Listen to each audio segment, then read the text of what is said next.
आप भोजन करते हो, पेट में कोई ग्राइंडिंग मशीन रखे हो, ग्राइंडर रखा है, मिक्सी रखा है, पचाता कौन है?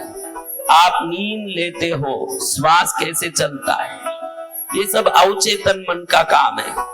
अवचेतन मन ऐसी शक्ति है, जिस शक्ति को आप अच्छी तरह समझ लोगे तो चिकित्सा से लेके दुनिया के कोई भी काम मन के विश्वास से कर सकते हो। इसीलिए पुराने कविकार कहे हैं, मन के जीते जीत न मन के हारे हार।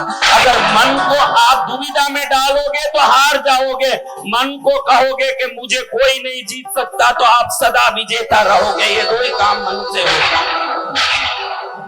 लेकिन आप मन से दुखी हो, देखो समझाना दुनिया को नहीं है, समझाना पड़ोसी को नहीं है, समझाना वातावरण को नहीं है, समझाना परिस्थिति को नहीं है, समझाना खुद को है कि आज से मैं तरसूंगा नहीं, आज से मैं भटकूंगा नहीं, मैं कोई भिखारी नहीं हूं। आप पूछोगे मैं इतना गरीब हूं, इतना दुखी हूं, आप बोल रहे हो कि मैं गरीब नहीं हूं। कैसे गरीब होगा भाई?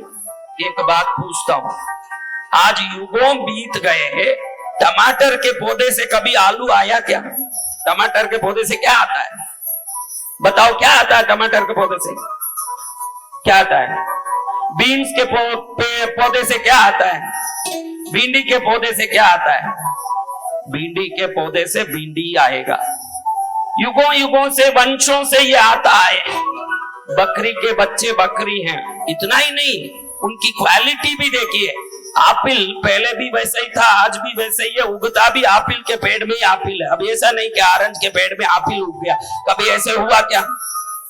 अब आप सोचिए, इनके पूर्वजों को देखिए। आपिल का बाप कौन होगा? बोल, आपिल का बाप कौन? आपिल। उसका बाप समझो कोई एंडिंग हो, एक एंडिंग, वो भी आपिल ही होगा ना। तो हमको भगवान ने धरती में भेजा, ये मानते हो, इसीलिए तो कथा सुनने आए। तुम तो भक्त हो तभी तो कथा में आए। अगर नास्तिक होते तो गली में कहीं धरना करने बैठते।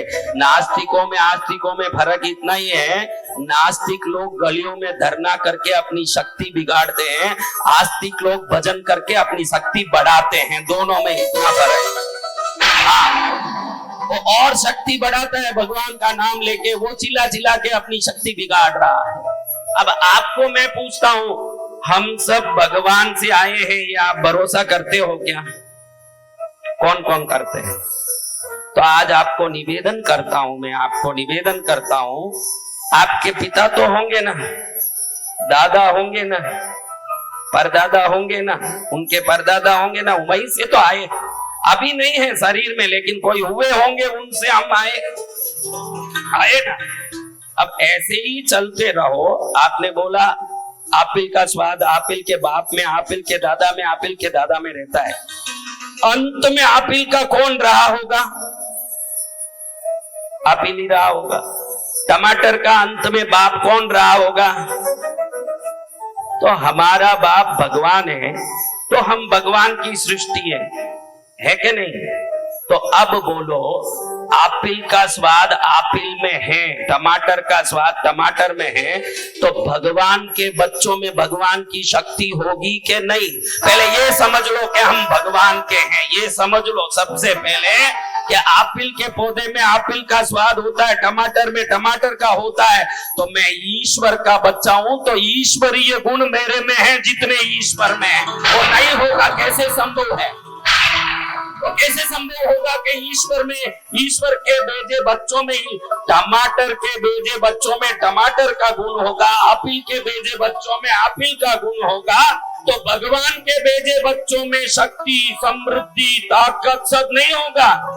आप हर एक ब्रह्मांड बनाने की ताकत रखते हो, क्योंकि आप भगवान के बच्चे हो। पहले ये ध्यान रखो, आप भगवान के अंश हो।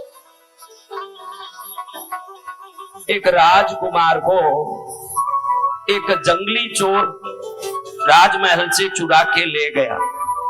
अब चुरा के ले गया तो ले जाके उसको जंगल में पालता है, उसको जंगली चीजें खिलाता है, उसको भी चोर बना दिया, पूरा चोर हो गया। मुंह में गाली, चोरी चकारी करना, गंदी चीजें करना, गंदी बातें करना, क्रोध करना, ईर्ष्या करना, जितने गलत लोगों में आदत होना चाहिए था पूरा आ गया।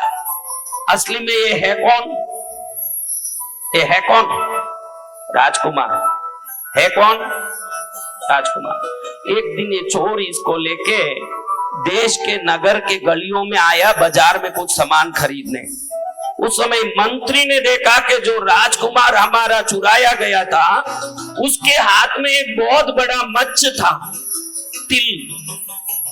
वो तिल इस बच्चे में दिख रहा है, ये जरूर वही राजकुमार है। इसने पकड़ लिया, चोर को भी पकड़ लिया, चोर को अच्छे से मारा पीटा। उसने असली सच्चाई बता दी कि मैंने चोरा था, ये राजकुमार ही है।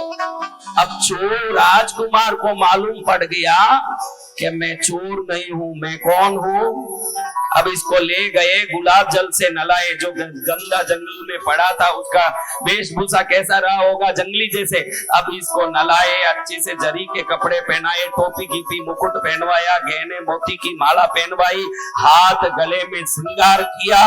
अब इसको बैठा के रसगुल्ला खिलाने लगे। ये जंगली चोर की मुच्ची खुद ही हाथ में पहुंच गई ऐसे, और आओ ऐसे राजकुमार की तरह गर्जना करने लगा। सेवक बोलते हैं कि अभी तो आप आए, इतने में आप राजकुमार बन गए। मुझे मालूम पड़ा मैं राजकुमार हूं, उसी क्षण में राजकुमार बन गया, उसके एक मिनट भी नहीं लगा। मुझे मालूम पड़ा। आपको मालूम पड़ जाए कि आप ईश्वर के बच्चे हो, एक बार भी कभी जीवन में दीन दरिद्रता दुखी होके रोओगे नहीं। मैं भगवान का बेटा हूं, भूला भटका घूम रहा था, मंत्री जी ने समझा दिया कि हम कौन है, हमारा दिल देख के समझा दिया। मंत्री जी ने बता दिया कि आखिर आप कौन हो।